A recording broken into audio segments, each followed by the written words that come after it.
Have you ever felt stuck? You know exactly what you want to do, but for some reason you just keep repeating the same old patterns? It's so frustrating, and it turns out there's a real scientific reason for it. In this explainer, we're going to dive deep into the neuroscience of choice and figure out how we can literally rewire our brains for a life with more purpose. And get this, it's not about just trying harder, it's about understanding how we're built. This right here is a total game changer, and it's the foundation for everything we're about to cover. This idea just nails it. This isn't about you being broken or lazy, not at all. It's about understanding that our brains are trainable. And the really exciting part, anything that has been trained can be retrained. Okay, so if our brains are so changeable, why does that feeling of being stuck feel so real?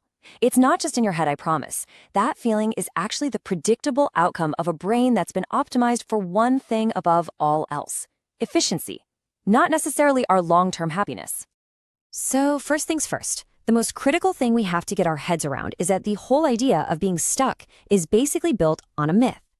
I love this slide because it puts a belief we've all had right up against the hard science. On the left, you've got that voice, right? This is just how I am. It's such a paralyzing thought. But the science tells a way more hopeful story. Our brains are not set in stone. They are living, adapting networks that are constantly, and I mean constantly, changing. The science behind all this is called neuroplasticity, and it's an amazing field. But here's the catch. Especially for us adults, this change isn't automatic. You see those words, experience-dependent and effort-dependent? That just means our brains don't change because we wish they would. They change because we actually train them through new experiences, repetition, and a little bit of effort. This quote explains exactly how it works. It's a famous saying in neuroscience: neurons that fire together, wire together. Think about it. Every time you have a thought or do an action, you're strengthening the physical connection between those brain cells. It's like paving a road. This is how habits, both the good and the bad ones, become so automatic, they feel like a part of us. So let's try looking at this in a totally new way. Feeling stuck? That's not a personal failure. It's the completely logical result of living in a brain that has been wiring itself on autopilot, based on our impulses, our environment, whatever's easiest. The training is always happening. The only real question is, are we going to be the ones in charge of it? So now that we get the basics of how our brains get wired, let's take a look at the internal systems that are shaping our decisions every single day, most of the time without us even noticing. Okay, I want you to think of your prefrontal cortex, or PFC for short, as the CEO of your brain. It's the boss. It handles the big picture stuff: long-term planning, impulse control, and connecting what you do to what you value. But just like any CEO, it gets overworked. Stress, endless distractions, and just being tired, all of that drains its battery, which means the brain defaults to its older, more impulsive, act now, think later systems.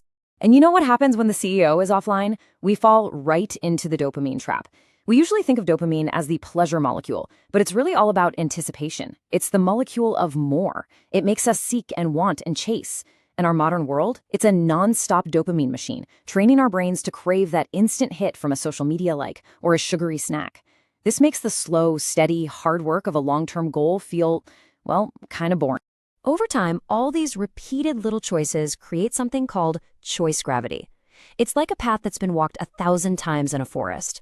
It's not the prettiest path, maybe not even the best one, but it's the easiest one to follow.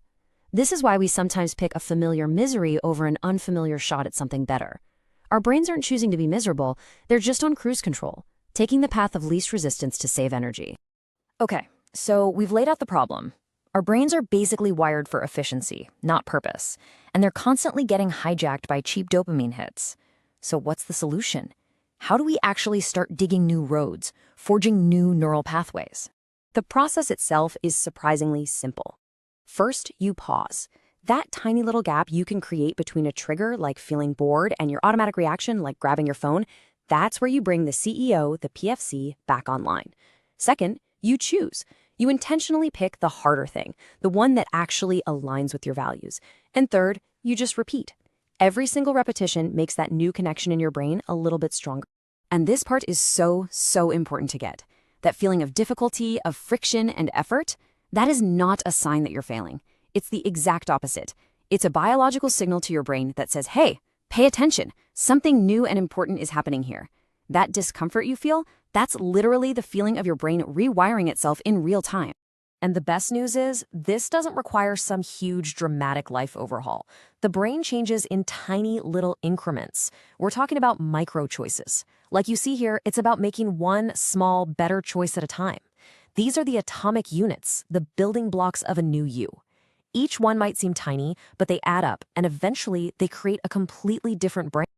Now let's put all of this together into a practical framework, a blueprint you can actually use to turn these ideas into a real structure for your life. First up, clarify your values. Your brain needs specific, non-negotiable instructions, not vague ideas like be happy. Second, design your environment. Make the good choices easy and the bad choices hard. Seriously, willpower is a terrible long-term strategy.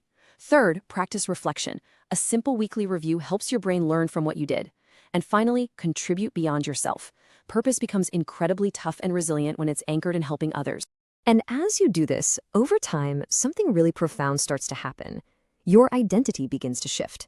See, identity isn't just a story we tell ourselves. It's a pattern our brain learns to recognize based on our actions. When you give your brain enough evidence, enough proof through what you do, it updates its model of who you are. And this leads to something we'll call calm confidence. This is not arrogance. It's a neurological state where your brain just isn't fighting itself anymore. Your values, your actions, and your identity are all in sync. All that energy that used to be wasted on inner conflict is now free to be used for things that matter. It is the biological result of doing the work. And we'll end on this final, really powerful idea. So many of us wait. We wait to feel clear or motivated or confident before we take action. But what the neuroscience shows us is that we have it completely backward. You don't wait for clarity to act. You act in order to find clarity. Action comes first. Confidence, purpose, that feeling of calm, they are all the result of practice choice. So the real question isn't whether you're ready, it's whether you're willing to start the training.